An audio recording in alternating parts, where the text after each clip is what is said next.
Good morning. শ্রাবন্তীর সংসারের আরও একটি ব্লগে আপনাদের সবাইকে স্বাগত জানাচ্ছি।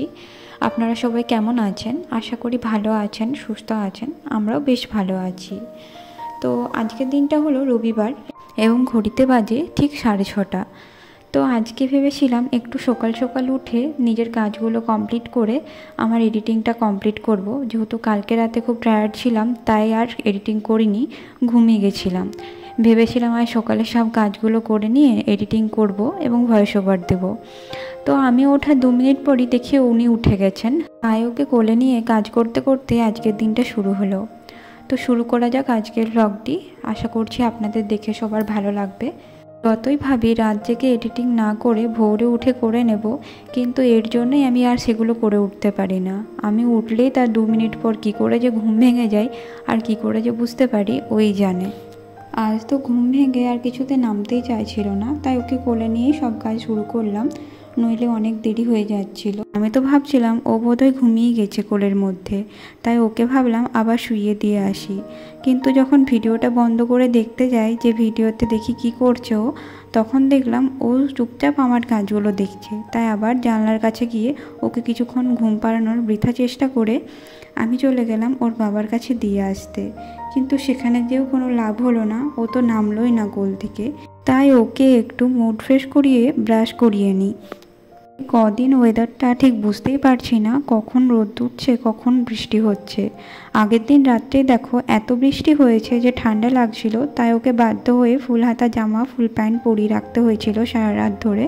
আবার আজকে সকাল থেকে দেখছি এত রোদ উঠেছে, মনেই হবে না যে কালকে বৃষ্টি হয়েছে এত। ওকে ব্রাশ করানোর পর আমি ব্রাশ করিয়ে নিয়ে বিছানাটা গুছিয়ে নিলাম।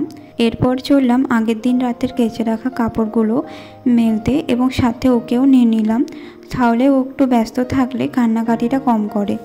প্রথমে ভেবেছিলাম ঘরের ভেতরেই মেলে দেবো, কারণ ওয়েদারটার কোনো ভরসা নেই কখন যে বৃষ্টি নামিয়ে দেবে। কিন্তু এত সুন্দর রোদ দেখে আর থাকতে পারলাম না।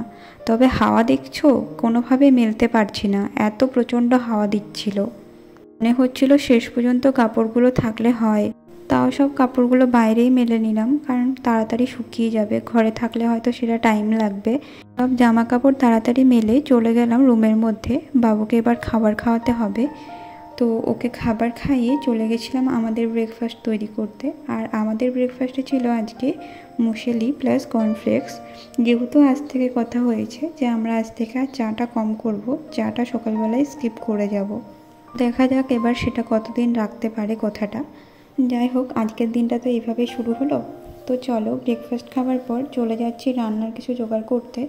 কারণ রান্না করার পর আজ আমার অনেক কাজ বাকি আছে। এডিটিং করতে হবে, ভয়েস ওভার দিতে হবে, তারপর আছে আপলোড।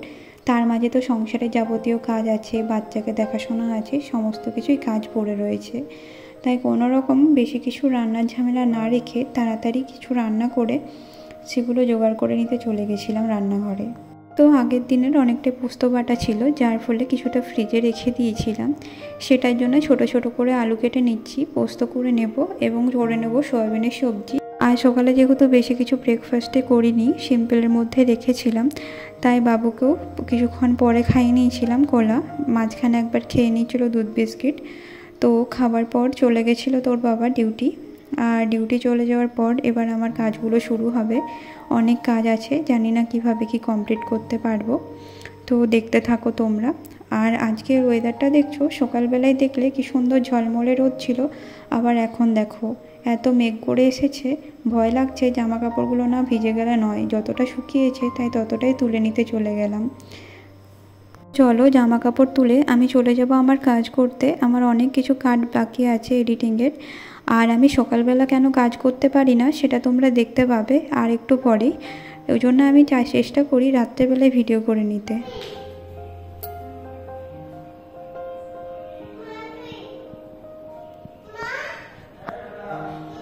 কি বলছো সোনা? আমি যাচ্ছি, তুমি যাও, বাবার কাছে যাও।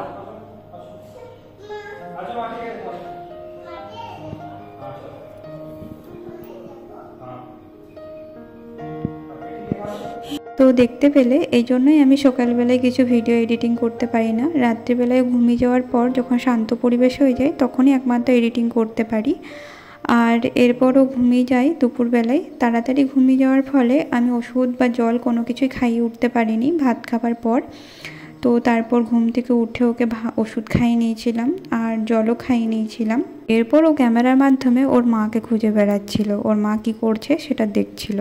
আর আজ সকাল থেকে যেহেতু একবারও পটিতে যায়নি, ওর অভ্যাস ছিল সকালে ঘুম থেকে উঠে পটি যাবার, তো আজকে যেহেতু সেটা হয়ে ওঠেনি তাই ও ওর বাবাকে কিছুক্ষণ পরে ডাকতে গেছে পটি করার জন্য। আর দেখতে থাকো ওর বাবাকেও কি বলছে পটি করতে যাবার জন্য। বলো।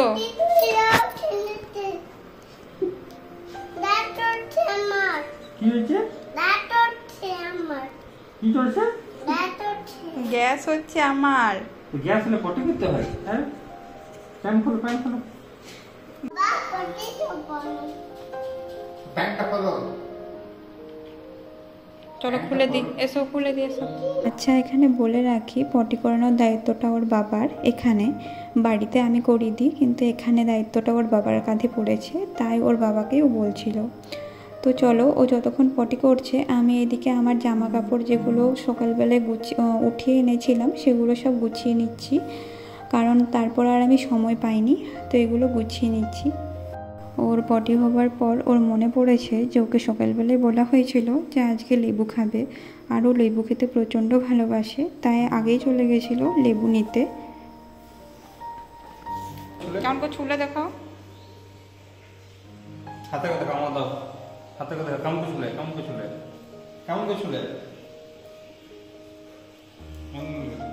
কেমন করে খাই, কেমন করে খাই, বাবাকে বলো ছুলে খাইয়ে দিই। তো চলো ওর বাবাকে দিয়ে দিই লেবুটা খাওয়াতে, কারণ আমাকে বলেছিল পাস্তা করতে, তো সেগুলো রেডি করতেও টাইম লাগবে, তাই চলে গেছিলাম পাস্তা বানানোর জন্য সমস্ত কিছু সবজি কাটাকুটি করে পাস্তাটা রেডি করতে। আমি জানি পাস্তা করলেও খেতে চাইবে, কারণ ও জানে আমরা যা কিছু খাই ওকে সব কিছু দিয়েই খাওয়া হয়, আর যেহেতু সমস্ত কিছুই নর্মালভাবে করা হয় তাই ওকে দিয়েই খাই। শুধুমাত্র হয়তো পাস্তা ম্যাগি এগুলো ওকে এখনও পর্যন্ত দিই না। তো পাস্তাটা দেবো না বলেই ওকে আগের থেকে একটু লেবু খাইয়ে নিয়েছিলাম, যাতে কিছুক্ষণের জন্য পেটটা ওর ভর্তি থাকে আর আমরা পাস্তাটা খেয়ে নিতে পারি, সেই সময়টা যাতে খাবার জন্য না চাই। প্রথমে দেখলে ডিমটাকে ভেজে সব ঝোড়ো ঝোড়ো করে কুচি কুচি করে নিয়েছিলাম। এরপর আলু, পেঁয়াজ আর সমস্ত রকমের সবজি বলতে এখানে আছে গাজর, বিনস, ফুলকপি, সব কিছু দিয়ে হালকা নাড়াচাড়া করে একটু সেদ্ধ হয়ে যাওয়ার পর আগের থেকে সেদ্ধ করে রাখা পাস্তাটা দিয়ে দিই এবং একটু ম্যাগি মশলা ও হালকা পাস্তা মশলা দিয়ে ওপর থেকে হালকা সস ছড়িয়ে হয়ে যায় আমাদের পাস্তা রেডি। তো প্রত্যেক দিন বাইরে যাওয়া হয় না, আর প্রত্যেক দিন বাইরে যেতে ভালোও লাগে না, তাই বাবুর মনটা ভালো করার জন্য ওকে নিয়ে চলে গেছিলাম ছাদে, আর সাথে আমাদেরও কিছু নিজেদের টাইম কাটানো হয়েছে। সারাদিন ব্যস্ততার মধ্যে নিজেদের মধ্যে সময়ই হয়ে ওঠে না টাইম কাটানোর, তাই এই সময়টা নিজেদের জন্যই ছিল। তো এই ছাদে অনেকক্ষণ থাকার পর আমরা চলে গেছিলাম পাশের ছাদটাতে। ওই ছাদ থেকে আমাদের কলোনিটা পুরোটাই দেখা যায়, তোমাদেরকে একবার শেয়ার করে দিই কলোনিটা। চলো ওই ছাদে যাওয়া যাক। তো এই ছাদ থেকে ভিউটা ঠিক এরকম, আর আমাদের কলোনিটার পাশের কোয়ার্টারগুলো হচ্ছে এগুলো। সব থেকে শেষে আমাদের কোয়ার্টারটাই পড়ছে, তার আগে অনেকগুলো কোয়ার্টার আছে। তো বাবু চলে গেছিলো এবার খেলা করতে, আর আমরা নিজেদের মধ্যে সময় কাটিয়ে যখন দেখি বাবু কী করছে, তো দেখো ও কী করে রেখেছে, পুরো নোংরা করে রেখেছে হাত পা। আর এই হচ্ছে সন্ধ্যার দৃশ্যটা, যেটা মেঘ না থাকলেই চট করে দেখা যায়। আমিও সত্যি বলতে এর আগে দেখিনি, খুব সুন্দর লাগলো দৃশ্যটা দেখতে।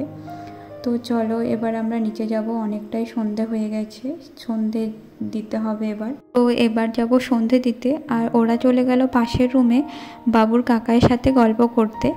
বলে রাখি পাশের রুমে ছেলেটাকে বাবু কাকাই বলে, আর ওর সাথে ও যে কী গল্প করে বাবুই জানে আর ও কাকাই জানে। দুজনে দুজনের ভাষা বুঝতে পারে কি না আমি তাও জানি না, মাঝখান থেকে আমি এই ব্যাপারটাকে খুব এনজয় করি।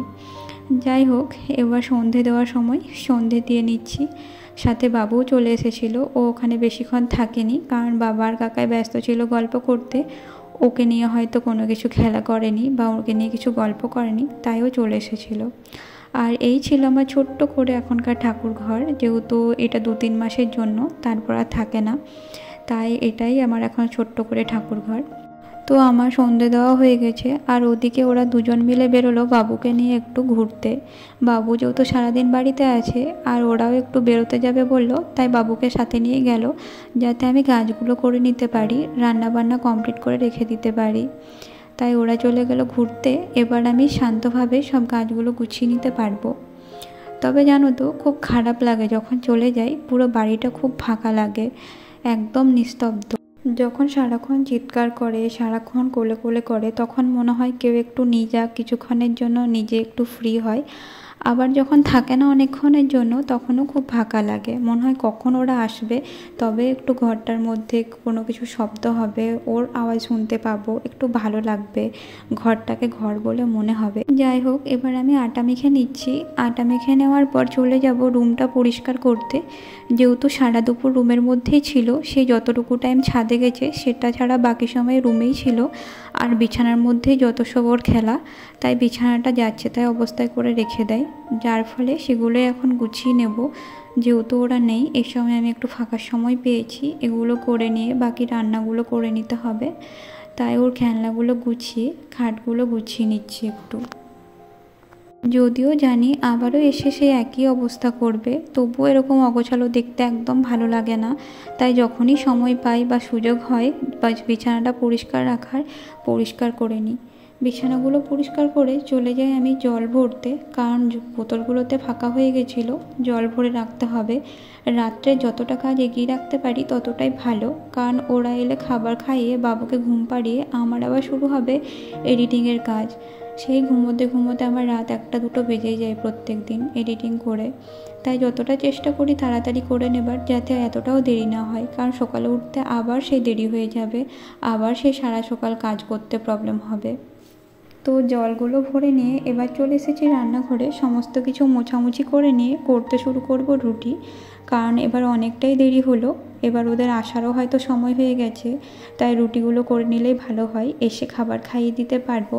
তাছাড়া খাবার খাওয়ানোর পর অনেক কাজ থাকে, সেগুলো আজ তোমাদের সাথে শেয়ার করব, যে খাবার খাওয়ানোর পরে কি কি করে থাকি বাবুকে আমি, আর আমি নিজেরও কি কি করে থাকি। যদিও আজকে মনে হয় না সবটা হয়ে উঠবে, অনেক রাত হয়ে গেছিলো, তাও চেষ্টা করছি যতটা দেখানোর তোমাদেরকে দেখানো যায় সেটা চেষ্টা করছি।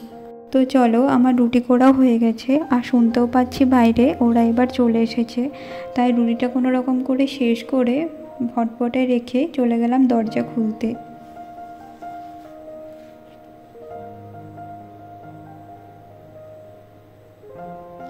দরজা খুলে দেখি ও এখানে বাড়ি আসবে কোথায়, ও দরজার সামনে পোকা দেখতে ব্যস্ত।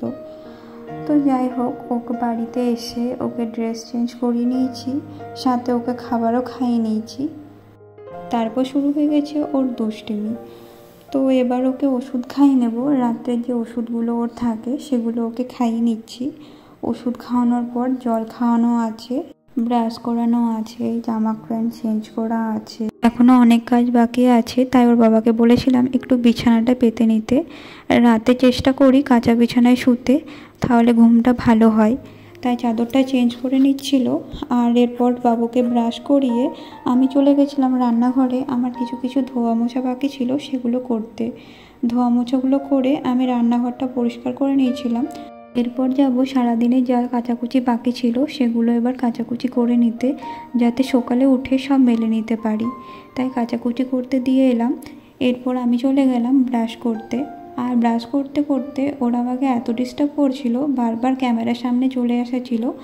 আর যখন বলেছি যে আমার ক্যামেরা অন করা আছে, তখন দেখো ওর কাণ্ড, মুখ দেখাবে না বলে গামছা বেঁধে চলে এসেছে ক্যামেরার সামনে।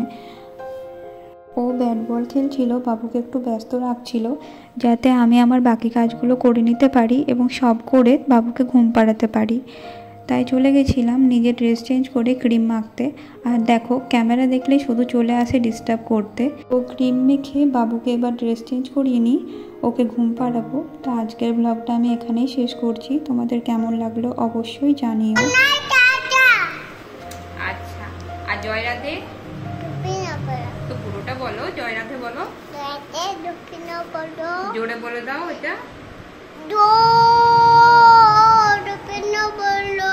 জয় রাধে গোবিন্দ বলো। আর জয় নিতাই করে দাও তো। না, ভালো করে করে দাও হাতগুলো। নিতাই বলো, আমি ঘুমু করতে যাচ্ছি। সবাই ঘুমু করো, ঘুমু করো। টাটা টাটা করে দাও। চলো, আজকের ব্লগটা ভালো লাগলে তোমরা অবশ্যই লাইক, কমেন্ট এবং শেয়ার করে দিও আর সাবস্ক্রাইব করে দিও। শুভরাত্রি বন্ধুরা, টাটা।